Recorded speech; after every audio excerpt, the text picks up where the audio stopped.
have a leather print disability, which makes reading, holding a book, or turning a page difficult or impossible. The content is copyrighted by the respective publishers. For more information, please visit us on the web at nfradioreading.org. Hello, this is Kevin Siepel, and for the next hour I'll be reading from the May 23rd, 24th issue of the Wall Street Journal Review on the Railroad Frontier Radio Reading Service. Here's an article titled "The Iran War is Helping Ukraine Go from Problem to Solution" by Yaroslav Trofimov. The Middle East quagmire has given Kyiv an unexpected lifeline and a no hand to play. It turns out that Ukraine has got cards. Just last fall, Russia was inexorably advancing on the battlefield. Money was running out, and President Trump was pressing a peace deal on terms that favored Moscow. Then Trump's war against Iran reshuffled the world. Drone warfare, the kind in which Ukraine has garnered 4 years of unmatched experience, went global with Iranian attacks throughout the Middle East. Instead of being seen as a problem to be solved, Ukraine became a sought-after solution for Gulf monarchies, for European neighbors, and increasingly for the U.S. military. President Volodymyr Zelensky has repeatedly toured the Gulf in recent months, sending some 200 troops to showcase Ukrainian drone interception technologies and to ink deals that could lead to investment and co-production. This followed the establishment of Ukrainian drone manufacturing plants across Europe earlier this year and the growing adoption of Ukrainian military innovation by Western militaries, particularly in Europe.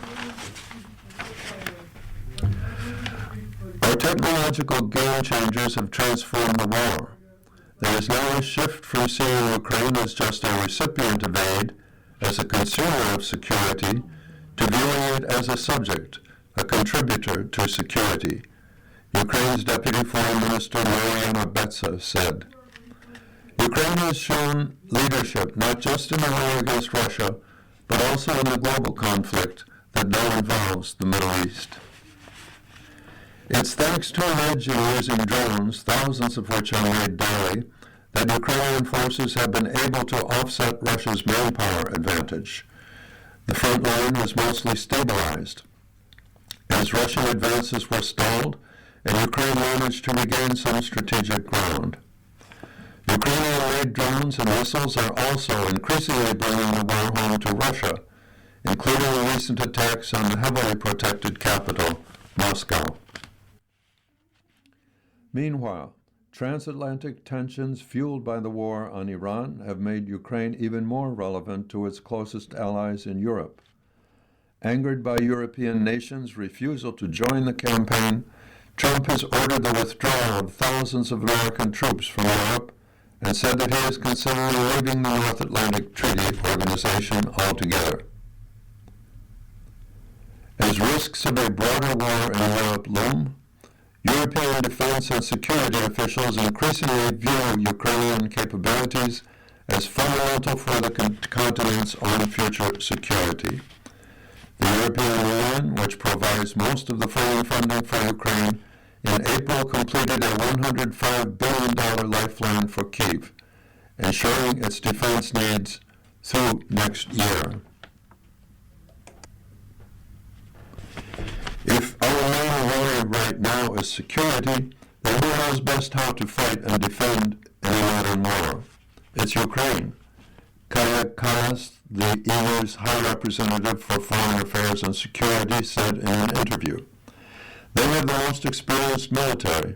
They have the most experienced defense industry when it comes to drones, the state-of-the-art technology. We have a lot to learn from them, and they have a lot to teach us." The Middle East war, of course, has also brought bad news for Ukraine. Iranian missile barrages on the Gulf and Israel have consumed a significant part of U.S.-made missile interceptors, such as Patriots, putting in doubt future supplies of these scarce weapons for Ukraine. The global rise in the price of oil and the suspension of some U.S. sanctions on Russian oil have for now also partially relieved pressure on the Russian economy, providing the Kremlin with tens of billions of dollars in additional revenues.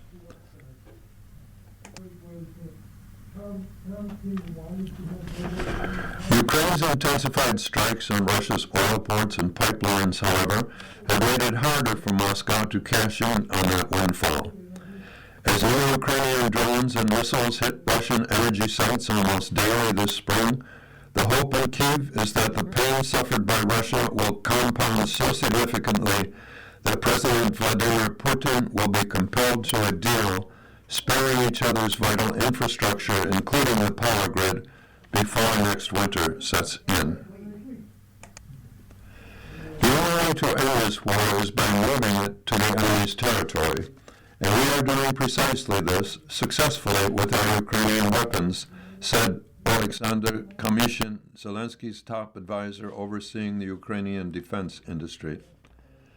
Inside Ukraine, Russian forces have been losing more than 30,000 soldiers a month, more than Russia's ability to recruit replacements, according to Western intelligence estimates, with virtually no territorial gains to show. The current way of waging war is becoming increasingly unsustainable for the Russian state. Now that Putin's inconclusive campaign against Ukraine has lasted longer than the Soviet Union's victorious war against Nazi Germany, even ultra-nationalist supporters of the war are expressing disappointment. Russia no longer has an advantage over us in anything except the quantity of manpower, said Dmytro Potyata, a Ukrainian drone warfare expert who served until recently as an officer in the Ukrainian Unmanned Systems Forces. I am much more optimistic than a few months ago, because now I am finally seeing Ukrainian technologies at work. The new confidence in Kyiv and among supporters of Ukraine contrasts with last year's dark predictions of Ukraine's imminent demise. Trump famously told Zelensky, "You don't have the cards," before unceremoniously expelling him from the White House in February last year. After a summit with Putin in Anchorage, Alaska last August, he pushed a deal under which Ukraine would cede a fortified belt of cities in the northern Donetsk to Russia. Trump argued that Russia would soon capture the strategic area anyway, and that a settlement could unlock lucrative U.S.-Russia business ties. A corruption scandal involving some of Zelensky's closest allies seemed to make Kyiv especially vulnerable to pressure at the time. Yet Zelensky refused to hand over valuable territory that Russia has been unable to conquer in more than 4 years of war. Today, more than 8 months after Anchorage, Russia still hasn't gotten much closer to capturing it.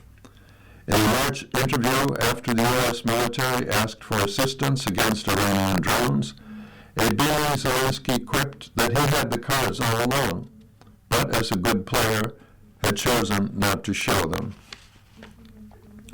Trump's Russia policy has been premised on the idea of an inevitable Russian victory, said Thomas Goulart, director of the French Institute of International Relations.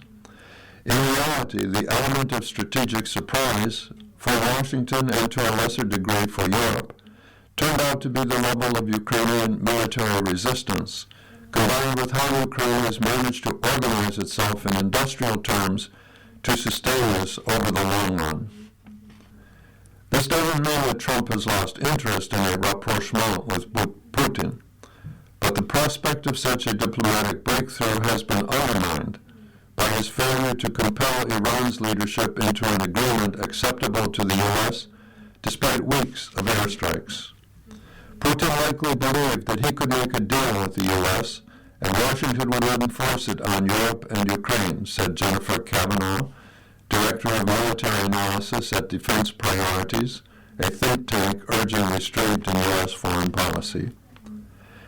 After watching America's inconclusive performance in the Middle East, she added, Putin likely sees Trump as unreliable and sort of non-credible and the U.S. generally weaker than it might have seemed, and unable to deliver. He is thinking, is it worth making a deal with the U.S. that is in decline? American military bases in the Middle East and the vital infrastructure of America's Gulf partners and allies were heavily damaged by Iranian drones and missiles in the 40 days of full-out conflict in March and April. Ukraine has spent 4 years defending against the same Iranian-designed Shahed drones that have become the mainstay of Russia's arsenal, and has more experience operating Patriots in warfare conditions than any other military. We can now shoot down 97% of Shaheds. Personally, I was surprised that someone launched an attack on Iran without first seeking a solution against the Shaheds, for themselves or for their regional allies, Kamishin said. Obviously, we were happy to help out. Facing Russia's onslaught, Ukraine's defense companies have learned to produce cheap products at scale, using constant frontline feedback to refine performance and counter Russian innovation.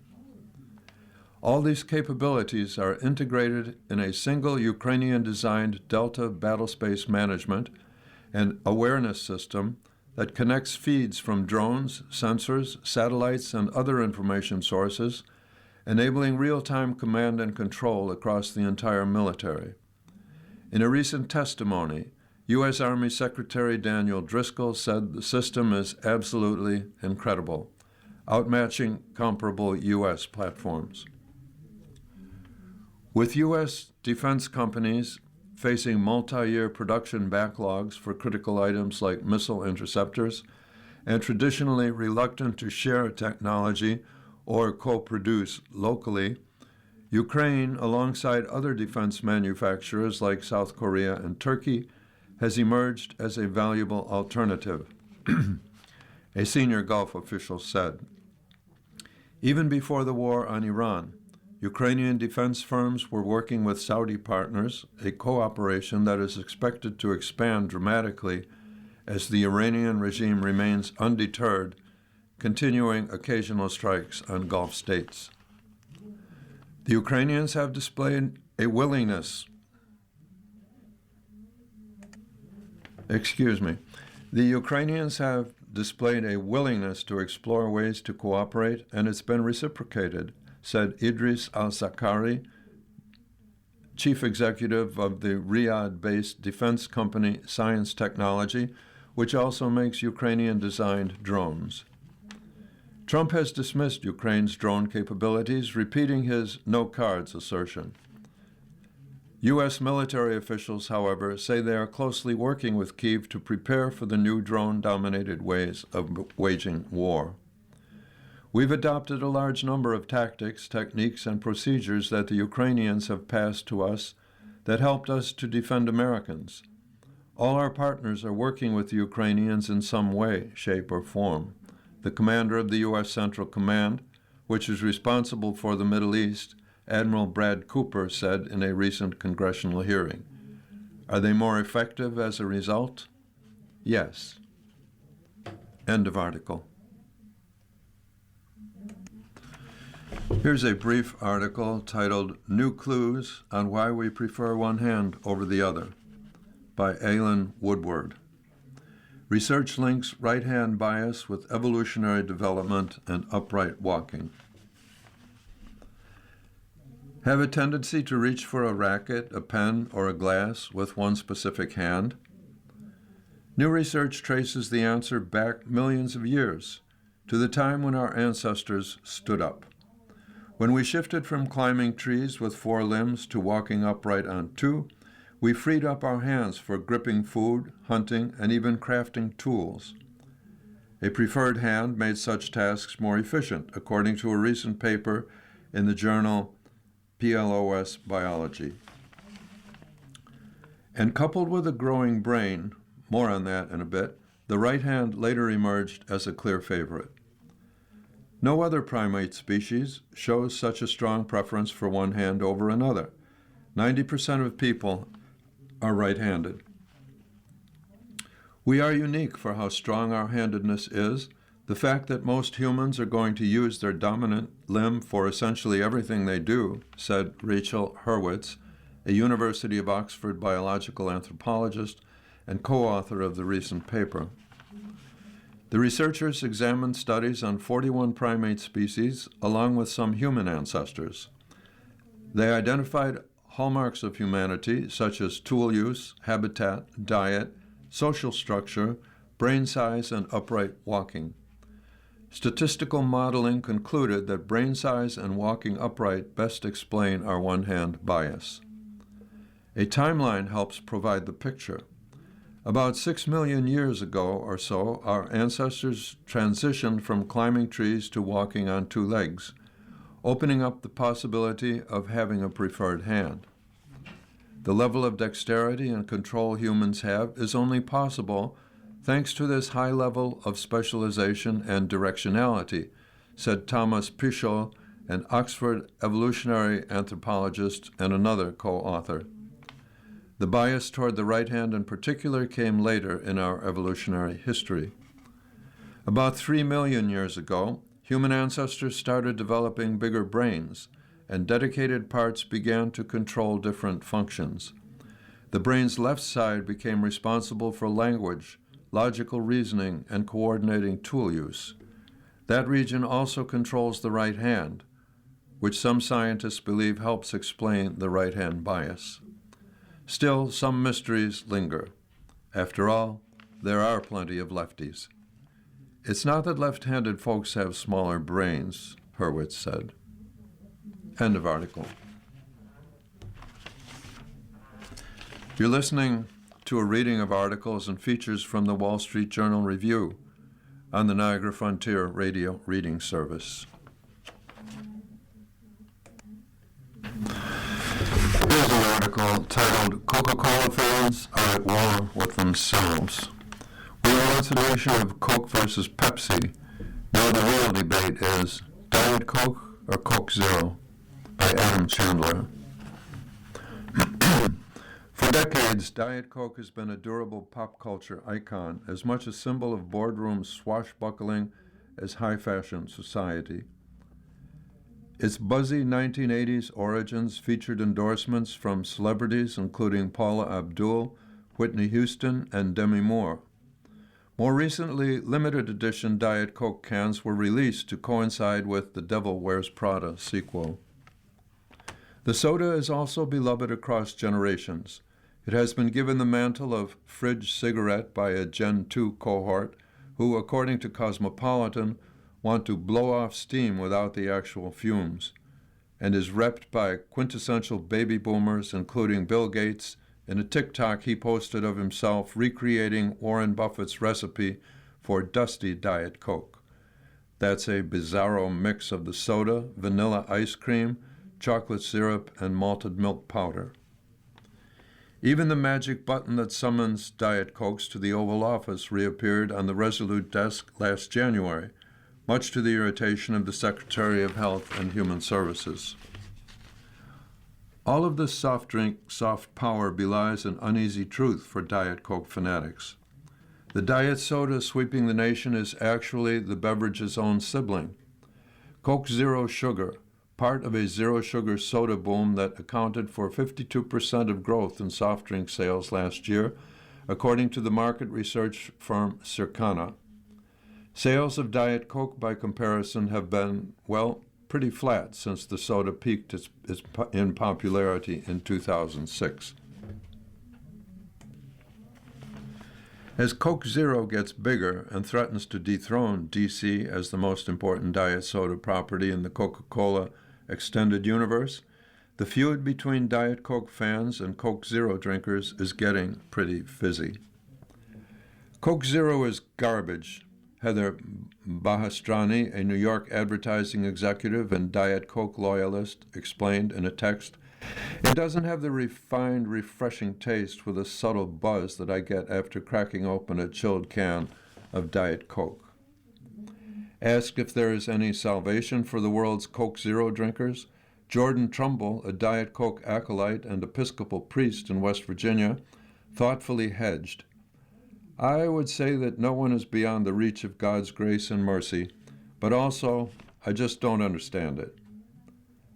Defenders of Coke Zero have historically been a lot less loud than the Diet Coke enthusiasts. But as the soda gains in dominance, emboldened Coke Zero drinkers have begun to fire back. I tried Diet Coke a few times to much disgust. Christina Ward, a writer, publisher, and Coke Zero loyalist based in Milwaukee, wrote in an email, "There is a chemical metallic taste in it that makes one think it was created in some renegade CIA lab." After being a tab obsessive for years before its discontinuation, Ward now carefully rations Coke Zero to avoid drinking 3 a day. Ron Zember, a New York-based finance manager and Coke Zero defender, echoed this sentiment. Diet Coke? Yeah, it tastes terrible. That artificial sweetener and very distinct flavor profile is just not something I've ever liked. If the blood feud of the 1990s was Coke and Pepsi, the conflict of the 2020s pits 2 Coke products against each other. This is so much the case that low-calorie consumers may be causing cross-brand defections once deemed unthinkable. In a pinch, I will drink Pepsi Zero without thinking twice, Sumber explained. Ward added that I'd rather drink full-sugar Mexican Coke or shock Pepsi Zero than allow the soulless Frankenstein monster known as Diet Coke to pass my lips. The Coca-Cola Company did not deny that there are clear differences among the stalwarts of its diet brands. Coca-Cola Zero Sugar and Diet Coke attract similar consumer demographics, however. Their distinct taste profiles and brand identities result in each brand largely having their own unique, loyal consumer base, a company spokesperson wrote in an email. In recent years, zero-sugar sodas have reinvigorated a soft drink industry battling against a growing stock of energy drinks, seltzers, and better-for-you sodas promising improved gut health. Fewer artificial sweeteners, and whatever enlightenment accompanies a lot of soluble fiber. Coke Zero has shot up to the top of this category despite being 21 years old, in part because of a recipe change in 2017 that further aligned it with the taste of original Coke. That year, Coke Zero was also formally renamed Coke Zero Sugar. Its popularity is visible within the past year alone. Sales by volume of Diet Coke increased by just 1.3% in the first 9 months of 2025, according to the industry publication Beverage Digest. Coke Zero grew by 4.8% in that same period, and by 10% in 2024. Even though they're calorically the same thing, there's a completely different story that's being told, said Americus Reed II, a professor of marketing at the Wharton School at the University of Pennsylvania. The associations that grew up around Diet Coke were very much this notion of showing up in the fashion industry, showing up with media and urban professionals and things of that nature, and that's how it developed its sense of identity. As a vehicle for jitters, Diet Coke also contains significantly more caffeine than both regular Coca-Cola and Coke Zero.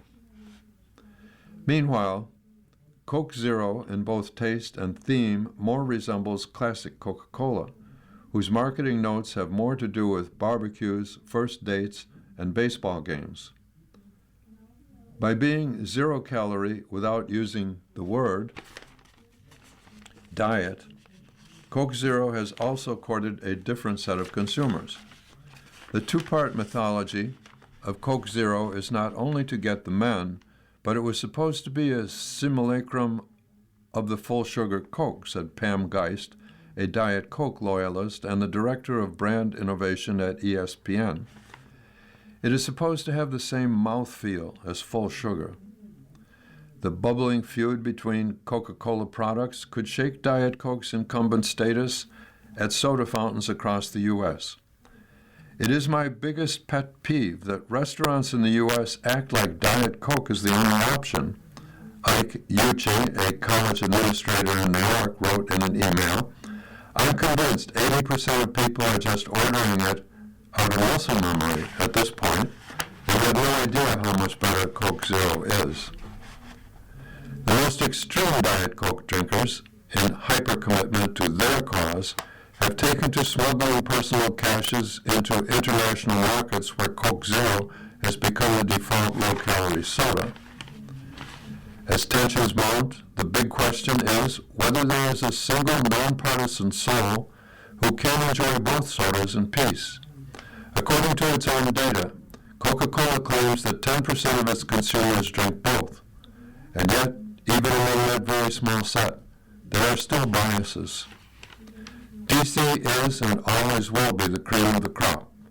It's utterly class and just delicious, said Danny Mondello, a Staten Island-born social media influencer. Coke Zero, do I drink them once in a while? Yeah, he added. Sometimes you gotta have the number 2 to prove that the number 1 is still number 1. End of article. Here's an article titled, "Dad Books Are a Dying Breed. Sales are falling for political books, biographies, and other nonfiction long aimed at men," by Pamela Paul and Jeffrey A. Trachtenberg. They were the go-to gifts for Father's Day, a book about some little-known chapter of World War II, the sweeping narrative of a shipwreck, perhaps the latest presidential biography. These days, dad books are a dying breed. Nonfiction book sales have been in decline for the past 4 years and are now the most challenged segment of the print book market. Publishers say certain types of books still fare well, including celebrity memoirs and religious titles. But in recent years, print sales in such categories as biography, current affairs and business, and economics, what publishers refer to as serious nonfiction, and which tend to resonate especially with men, have fallen considerably. Sales of nonfiction print titles were down nearly 8% through May 9th of this year, and sales of books about politics and current affairs were down 19%, according to book tracker Circana BookScan. Publishing has long been subject to cyclical changes, with trends in format and genre taking over bookshelves in grand sweeps. Remember the adult coloring book craze, or the stratospheric rise of romanticy? But many in publishing believe that the decline in serious nonfiction is more existential. The trend couldn't be clearer, said Jonathan Karp, the former chief executive of Simon & Schuster and publisher of the new Simon 6 imprint. This is a sea change, and people should wake up and realize we're living in a new world. One culprit for the shift, a new media diet for fans of more serious nonfiction. Madeline McIntosh, former head of Penguin Random House US and CEO of Authors Equity, a publishing startup, called it the smorgasbord factor. The result, she said, is that the days when dad books reigned supreme are gone. Leisure reading has been in decline overall, though audiobooks have gained steam. Add to that an endless supply of Substack newsletters, Netflix documentaries, YouTube videos, and podcasts that offer the kind of fresh reporting, sharp analysis, and historical perspective once limited to doorstop-sized books. 62% of men and 54% of women consumed a podcast in the prior month, according to a recent survey by Edison Research at SSRS, up from 46% and 39% respectively in 2023. You're listening to a rating of articles and features from the Wall Street Journal Review on the Niagara Frontier Radio Reading Service. When we have internet meetings to talk about, when we have internal meetings to talk about this problem, it always comes around to podcasts, said Jonathan Burnham, president and publisher of the Harper Group at HarperCollins Publishers. Anyone who wants to read American history is now tuning into one of the many good podcasts about history that lends the quiet attention to a serious subject he's looking for. It makes the idea of sitting down with a 700-page Ron Chernow book less appealing. You've scratched that itch. HarperCollins Publishers, like the Wall Street Journal, is owned by News Corp. Chernow's most recent biography of Mark Twain, published by Penguin Press in time for Father's Day 2025, has sold 119,259 hardcover copies to date. His 2017 biography of Ulysses S. Grant sold 381,604 in hardcover. Chernow now declined to comment. Some publishers say podcasts are a double-edged sword. They may be cannibalizing nonfiction reading, but can also serve as a useful sales driver in a fragmented media market. Staff at Barnes & Noble, the country's largest book chain, pay attention to which books are mentioned on The Rest is History. Editors cite podcasts hosted by Lex Friedman, Sam Harris, Scott Galloway, and Bill Maher as also moving books. Given the changing sales prospects, advances paid to authors of nonfiction books are down marginally, said Elise Cheney, owner of the Cheney Agency. John Yagad, chief executive of Macmillan Publishers, said the publishing house has become more circumspect with its nonfiction advances, but hasn't reduced the number of titles it buys. Some of the strongest nonfiction titles in recent years have been self-help, including the Let Them Theory by Mel Robbins and Atomic Habits, an easy and proven way to build good habits and break bad ones, by James Clear. This year's top hardcover sellers include those two books, as well as Stripped Down, Unfiltered and Unapologetic, a memoir by podcaster and entrepreneur Bunny Show, according to Circana. Barnes & Noble CEO James Daunt attributes the decline in serious nonfiction sales to the fact that everyday events are all-consuming. The world is exceptionally interesting right now, and when that happens, he said, the nonfiction reader is reading the news instead. Unlike the Trump bump of President Trump's first administration, when readers looked to books for historical and contemporary explanations behind the MAGA movement, Daunt said, the second Trump administration has had the opposite effect. There are exceptions, of course. How to Test Negative for Stupid and Why Washington Never Will by Louisiana GOP Senator John Kennedy became a bestseller after it was published last October. But even best-selling nonfiction titles pale in comparison with their fiction counterparts. Consider the case of two hotly anticipated debuts on the New York Times bestseller list dated April 26th. Rights of the Starling, the sequel to a best-selling romantasy novel by Devney Perry, topped the list and sold 105,396 copies its first week on the list. With an avalanche of media attention and critical praise, its number one counterpart in nonfiction, London Falling, by Patrick Radden Keefe, sold 13,468 copies. End of article. Here's an article about the recently deceased Itai Dan Gradle, titled, He Discovered Massive Thefts at the British Museum. From his home office on a Danish island, he used his uncanny memory to uncover the pilfering of over 1,000 ancient gems and artifacts. By Chris Cornelius. It was less Ocean's 11 than it was The Shawshank Redemption. The thief who stole hundreds of ancient gems and other artifacts from the British Museum in London didn't orchestrate a dramatic, high-tech heist in the middle of the night.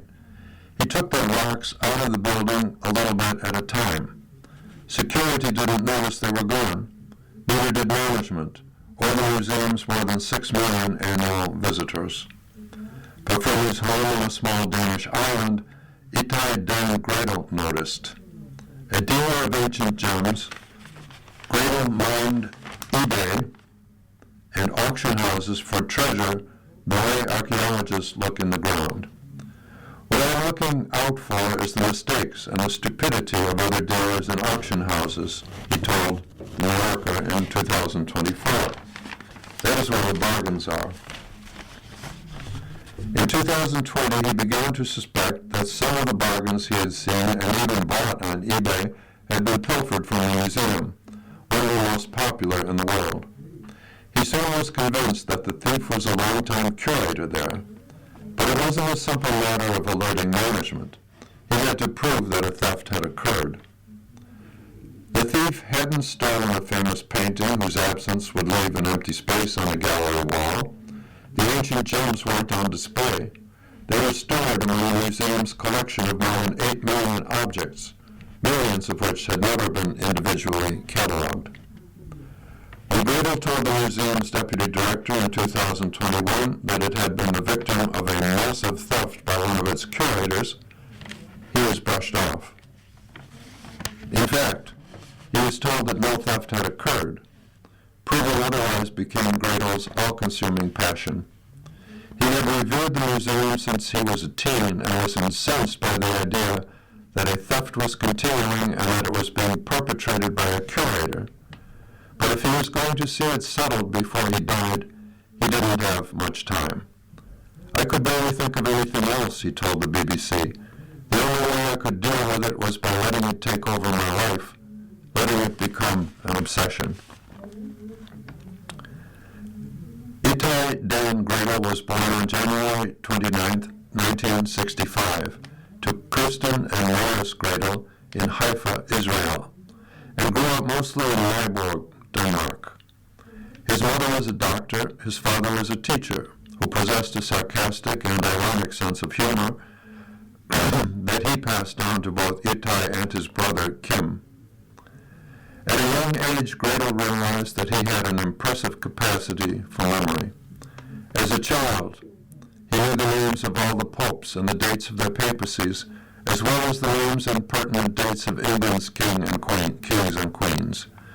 Sometimes as a party trick while studying classical archaeology at Aarhus University in Denmark, he'd have a classmate show him a page in a book for a few seconds, and then he'd recite pieces of it from memory. Gradel received his Doctor of Philosophy at Oxford in 1995 with a thesis on the worship of Roman emperors. He mounted a career in academia that eventually landed him at the University of Reading in 2004, where he taught courses like Roman history in the classics department. Catherine Harlow, a colleague at Reading, said Gradel could be funny and jovial, gaily dressing up as Santa Claus, for example, for the department's Christmas party. She also said he had a strong sense of what was honorable conduct, and when he got the bit between his teeth on something, he wouldn't let something go. Gradel felt he was temperamentally unsuited for the trappings of teaching, such as raising money and showing up for work at the same place and time. He left the university in 2008 to start a new career, first working with rare books before settling on dealing gems. He specialized in ancient gems with figures carved in them, gods, portraits, motifs, etc., often used as seal stones when sending letters. He preferred working with incomplete pieces of artifacts known as fragments.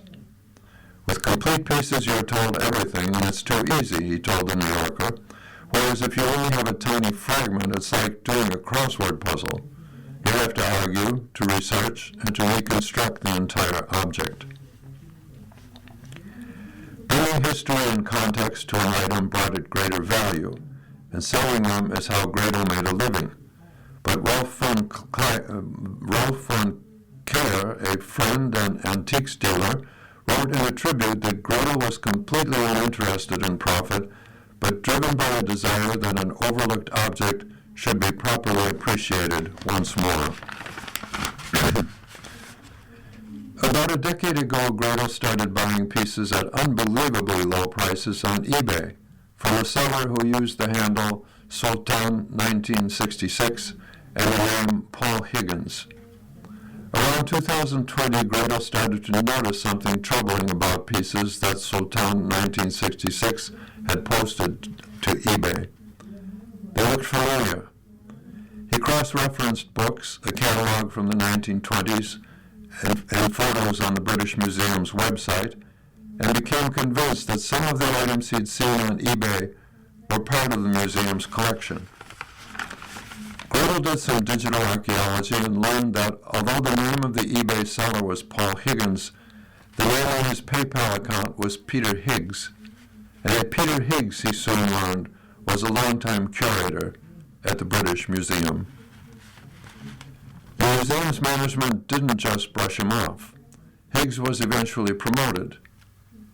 Gretel kept trying. He wanted to stop the stealing and to return the stolen items he had purchased. I do think that people who didn't have Itai's sort of particular set of eccentricities and determination probably would have gone away when they were told to go away, said Harlow, who added, there was nothing really in it for him. There was no advantage to him in saying, I think I have bought stolen property. While Gretel was consumed by the theft, he was also caring for his wife, Hanna Laber Hansen, who has multiple sclerosis. Then renal cancer, which he had been diagnosed with in 2010, returned in 2022. In addition to his wife, he is survived by his brother, Kim Oren Gretel. By 2023, the evidence Gretel had amassed became too much for the museum to ignore. It acknowledged that well over 1,000 items were missing and that hundreds had been damaged, some dating back to the 15th century BC. Gretel returned items he'd purchased to the museum and worked with other dealers and buyers to reclaim hundreds of others. The theft became an international scandal. The museum's director and deputy director resigned. Higgs was fired, and the museum sued him in 2024, claiming he'd stolen or damaged more than 1,800 pieces in its collection. He has denied wrongdoing and hasn't been arrested or charged. Shortly before Gretel died, April 28th at age 61, the museum presented him its British Museum Medal in appreciation for his efforts. But what Gretel really wanted was to see a full resolution. That he wasn't able to, he told the BBC while in hospice, he found a bit annoying. End of article. Here's a brief piece entitled, For Some College Grads, AI is Their Foot in the Door, by Lindsay Ellis. And what employers expect them to do is evolving as fast as the technology itself, a new report shows. Employers have singled out AI in recent years as a reason to cut back on hiring college graduates. Now some are flipping that narrative, saying AI is boosting their need for entry-level workers. That companies embracing AI are increasing entry-level hiring might seem counterintuitive, but not to Bryce Strauss, co-founder of Nominal, which builds software for engineers in sectors like energy, aviation, and satellites to operate hardware. I'm not surprised whatsoever by that finding, he said. The firm just raised $80 million at a $1 billion valuation and is using AI everywhere, Strauss said. It is also hiring 10 new grads, twice as many as in 2025. One new engineering grad, without being instructed, built an analysis tool with AI that her whole team now uses, he said. Leaning into entry-level workers has blossomed into one of the best decisions we have made, Strauss said. Nominal's 3 co-founders visit colleges to recruit students. Strauss brings pizza to club meetings in rocketry and Formula SAE, a race car design and competition group. The meetings allow him to find standout talent whose applications might blend into the masses on paper. In one of the biggest surveys on employers' graduate hiring plans this year, nearly 3 times as many executives at firms using or exploring AI said they were increasing junior-level hiring in 2026 rather than cutting back. Those using AI most extensively were the most bullish, according to the Strata Education Foundation, which surveyed about 1,500 employers. The survey didn't ask companies to quantify the planned growth or cuts in headcount to anticipate the number of jobs affected. The findings suggest that what companies expect their youngest workers can do for them is evolving as fast as AI itself. More than 40% said AI was bringing more complexity and analytical responsibility to those jobs as the technology takes over more of the rote administrative tasks traditionally assigned to new grads. Firms are in the early days of reworking operations around AI, and much about its long-term impact on jobs isn't known. Many employers eager to curb costs have frozen or decreased new graduate hires in recent years, some citing AI as a factor. In March, unemployment among recent grads stood at 5.6%, 2 percentage points higher than in 2019. The overall rate at 4.3% has risen just a fraction of that. Some employers are bucking that caution as they integrate AI, including at the life insurer MetLife. Entry-level jobs are the primary mechanisms for professionals to learn leadership growth, among other skills, said Bill Pappas, the head of global technology and operations at the company, which increased intern and new grad hiring by nearly 30% last year and expects entry-level headcount in 2026 to grow again. And IBM, which is also expanding entry-level hiring this year, has argued the growth is necessary to maintain talent in the next 3 to 5 years. AI is unpopular with many Americans, not least because it fears it could wipe out white-collar jobs and hurt early career professionals in particular. Evan Reed, a 23-year-old graduating from Hamilton College, said he understands why some students and companies are wary of AI, but he said he has found AI useful, including, with teachers' approval, he notes, for building slide presentations and coding maps for his thesis presentation. Reed has accepted a project finance analyst role in New York. He makes the case that companies that are early to hire AI-savvy undergraduates could gain an advantage. If you can increase headcount by 2 or 3 people, but have everybody manage AI agents, essentially you're expanding by 10, 20, maybe 25 people, he said. You're able to get more deals. You're going to be able to do more stuff because they can build a slide deck faster. Scott Pulsifer, president of Western Governors University, said employers surveyed by his campus are still hiring, but they are looking for students to have work experience in AI fluency. That skills gap, he said, can explain how many grads are struggling to find work. End of article. You're listening to a reading of articles and features from the Wall Street Journal Review on the Niagara Frontier Radio Reading Service. Here's something from the Wall Street Journal Review's Summer Books section, a review of a book called National Treasure by Michael Auslin. It's published by Avid Reader, 368 pages, $30. The review is by William Anthony Hay, An Expression of the American Mind, it's titled, How the Founders' Redefinition of What It Meant to Be a Free Citizen Echoed Down the Decades.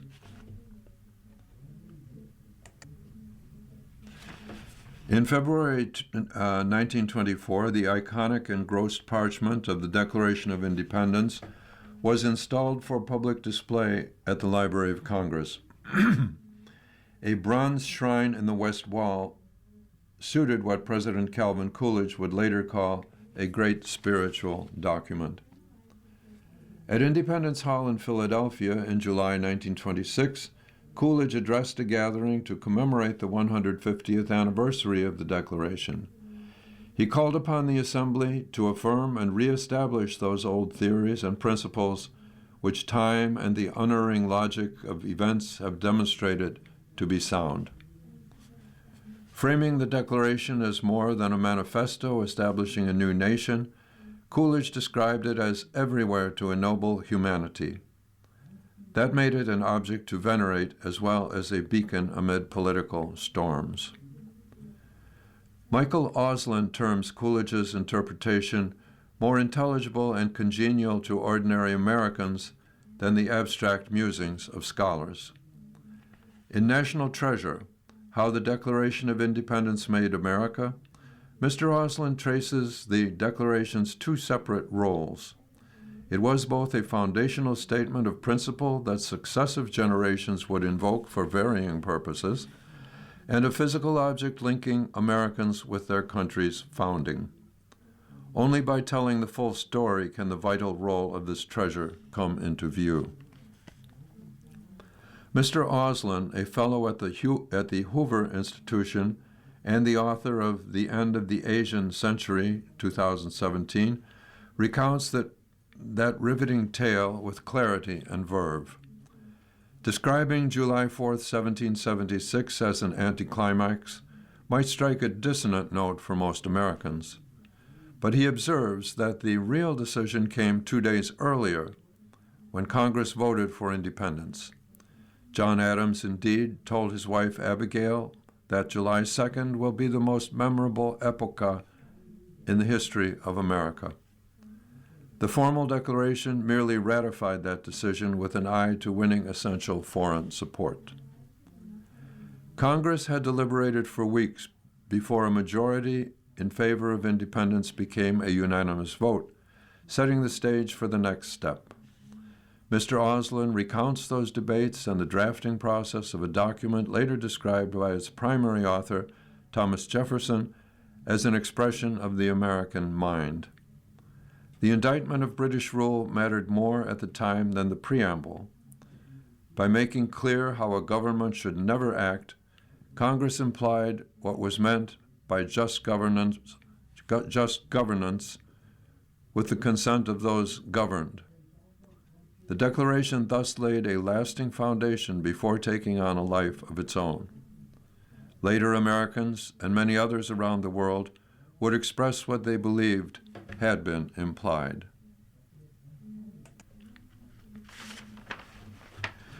Congress published the Declaration widely during 1776. George Washington ordered it read to the Continental Army as an incentive to fidelity and courage.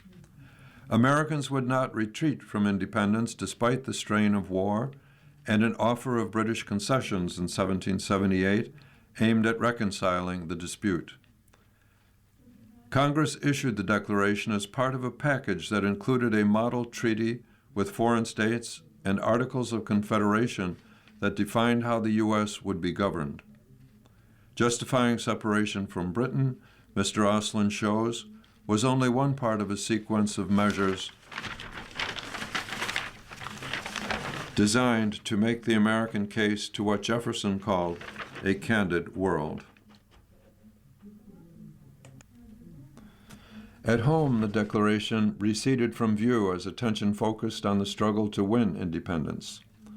Congress ordered broadsides to be made and an engrossed parchment of the signed document to be produced, but the latter became one among many official papers. The Federal Constitution of 1789 eventually took greater prominence for the American public. Mr. Auslin describes how, in the 1790s, party conflict and the shadow of the French Revolution made the Declaration, especially its claim that all men are created equal, more divisive than it was unifying. It became a cudgel for Jeffersonians to use against Federalists, though the former largely celebrated their man and not his most famous piece of writing. What changed to bring the document back into view? Public attention was stirred by the story of how Stephen Pleston saved it from the flames when the British attacked Washington, D.C. during the War of 1812. The first reproduction copy, advertised in 1816, publicized this episode. In 1818, John Trumbull completed his depiction of the signing of the Declaration in one of his history paintings for the U.S. Capitol. Few knew that his scene was, in Mr. Oslin's words, almost entirely an imaginative reconstruction, and that the much reproduced image became synonymous with the founding. John Quincy Adams placed the Declaration at the center of the American historical experience in a July 4, 1821 speech that itself became a landmark. As mortality took the last of the Declaration's signatories from the scene, the document came to be a link back to the founders. Americans took copies with them from the original 13 states as the frontier moved westward. These, Mr. Oslin writes, became an indispensable furnishing and handbook. He indicates how later generations took the Declaration as an inspiration for their own causes, from temperance to women's rights and the abolition of slavery. Abraham Lincoln, for instance, evoked a biblical passage to frame the preamble's emphasis on equality as a foundational American concept. The assertion of that principle at that time, he said, was the word fitly spoken, which has proved an apple of gold, he wrote in a private memorandum. He called the Union and the Constitution the picture of silver, subsequently framed around it. He concluded by making clear how he saw the Declaration relating to the Constitution. That picture was made not to conceal or destroy the apple, but to adorn and preserve it. The picture was made for the apple, not the apple for the picture. Southerners, however, focused on consent of the governed in their complaints about tariffs and abolitionism. If separation could be justified once, why not again? Mr. Oslin remarks on how opposite sides in a dispute could invoke the same text. Industrialization posed the question, the author writes, of whether, as the historian James Truslow Adams put it, a Jeffersonian democracy could survive in a Hamiltonian economy. Had economic consolidation and mass production rendered individualism obsolete? The 1876 centennial also became a great commercial anniversary, with facsimiles and other cheap reproductions widely circulated. However crass it might seem to use the document for advertising, the practice put the Declaration in many more hands and created a lasting relationship with the American people. Harry Truman warned against making the Declaration an idol at the expense of its deeper meaning, but perhaps its roles stand less in tension than it seems. Citizens over generations have made it their own, hence the enduring interest that brings visitors to see the original today. End of article. You've been listening to a reading of articles and features from the May 23rd, 24th issue of the Wall Street Journal Review. We read from the Wall Street Journal Review every Thursday at 7 p.m. Your reader has been Kevin Siepel. Thank you for listening. Coming up next in the Niagara Frontier Radio Reading Service, we have the New York Times. Following that at 9 o'clock is Harper's Magazine. And at 10 o'clock, with episode number 3 of Crossroads by Jonathan Franzen. Stay with us.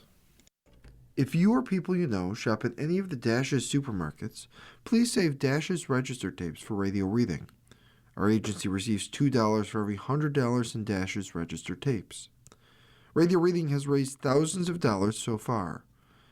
Anyone can drop off their Dash's tapes to the Niagara Frontier Radio Reading Service at 1199 Harlem Road, Cheektowaga, between William and Clinton Streets. Or Dash's tapes can be mailed to the Niagara Frontier Radio Reading Service at 1199 Harlem Road, Cheektowaga, New York, 14227. Any questions on Dash's tapes for radio reading? Call us at 716-821-5555, and thanks for caring.